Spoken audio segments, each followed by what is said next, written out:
The Hollywood Unapologetic Podcast with Orlando Delbert, Filmmaking Essentials. Okay, we hear about 3 body problems, budget, what was it, like $29.1 million an episode? Yeah, something like that. A huge number.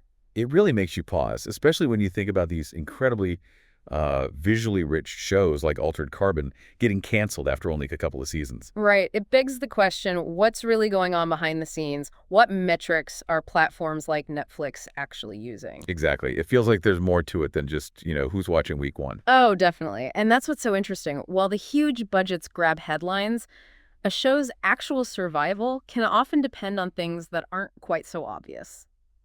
So that's what we're digging into today. We looked at Reddit discussions where people are really trying to figure out Netflix's logic on renewals and cancellations. Yeah, some really insightful threads there.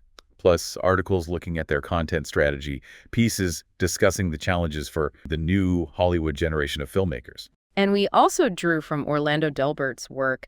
He offers let's say a candid look at the industry. Okay, so connecting all these threads, our mission here, for you listening, is to get a clearer picture of how these streaming giants evaluate success. It's obviously way more complex than just counting eyeballs. Way more. And one metric that keeps coming up, especially in those Reddit discussions, is the completion rate. Ah, right. Not just how many started watching, but how many actually finished the whole season. Precisely. The example people kept bringing up was 1899. Okay, yeah. From the creators of Dark, so there was a lot of anticipation there. Huge initial interest. People clicked play, definitely, because Dark was so beloved, Built-in audience, high-concept mystery. It had buzz. But according to those Reddit analyses, the completion rate was apparently quite low, something like only 32%. Wow, okay. So less than a third of the people who started actually saw it through. And that seems to be a huge factor for Netflix. A low completion rate, even with high initial sampling, suggests the show didn't really hook people for the long haul. Which means they're less likely to come back for season 2 or even stick around on Netflix generally. Exactly. A finished season signals real investment from the viewer. It's a much better predictor of future behavior, or so the thinking goes. It suggests loyalty. So, getting viewers to the finish line matters more than just the initial splash. Seems like it. And they contrasted 1899 with something like Heartstopper. Right, which maybe didn't have the same massive launch numbers initially. Potentially lower, yeah. But reports suggest a very high completion rate. People who started it, loved it, finished it, talked about it. Creating a different kind of value. A dedicated, growing fan base. Exactly. That high completion rate suggests potential for growth, justifying renewal even without blockbuster numbers right out of the gate. It points to engagement.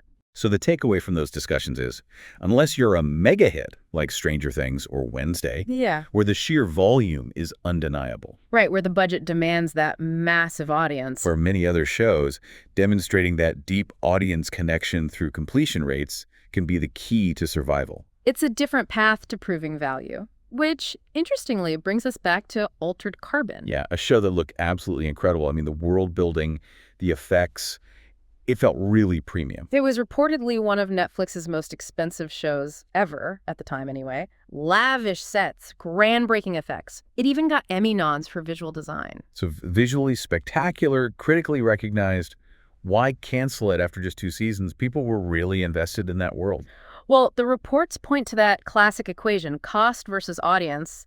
Despite the acclaim and the visuals, the audience size apparently just didn't grow enough to justify that massive ongoing production cost. So it comes back to the budget threshold again.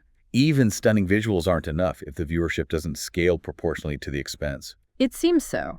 The economics have to make sense, especially for something that expensive. It couldn't just be a cult hit. It needed bigger numbers. And speaking of expense, 3 body problem.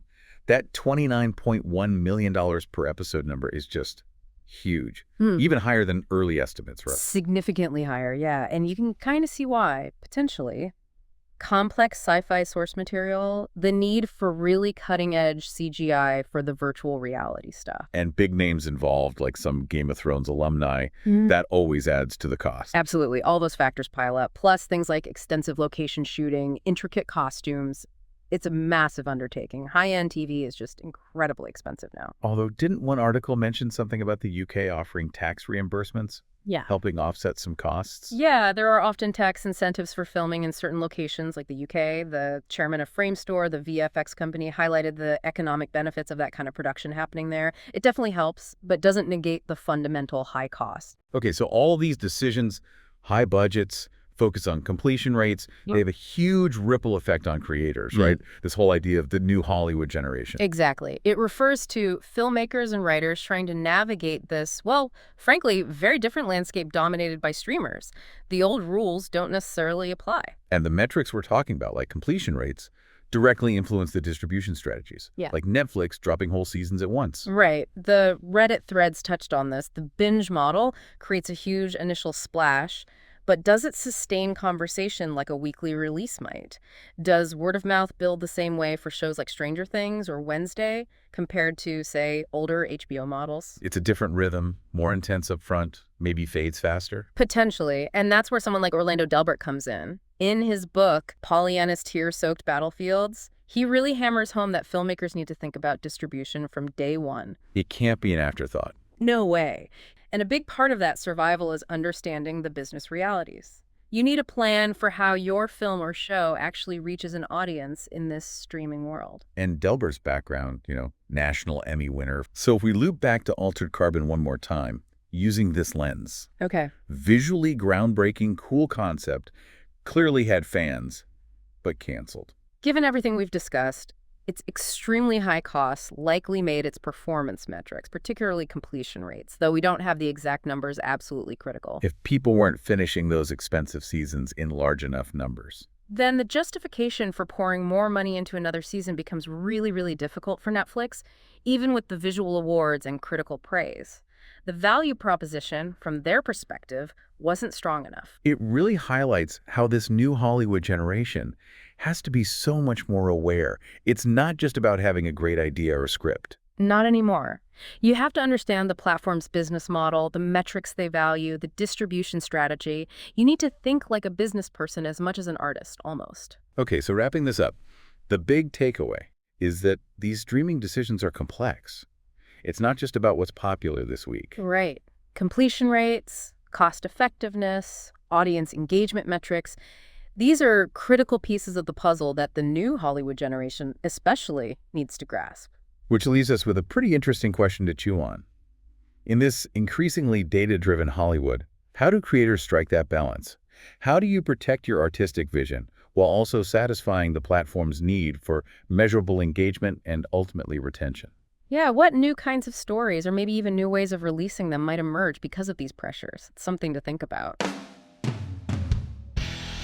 You can find more insights on navigating the entertainment industry and achieving success in Orlando Delbert's work, including his book, Pollyanna's Tear-Soaked Battlefields of Hollywood, a survival guide against the cynicism and the hypocritical, and of course, the Hollywood Unapologetic platform. And always remember, you are the key to your own success. You are the new Hollywood generation. Be informed, be prepared, and most importantly, be great. That's it. Be great. Good luck out there. See you next time.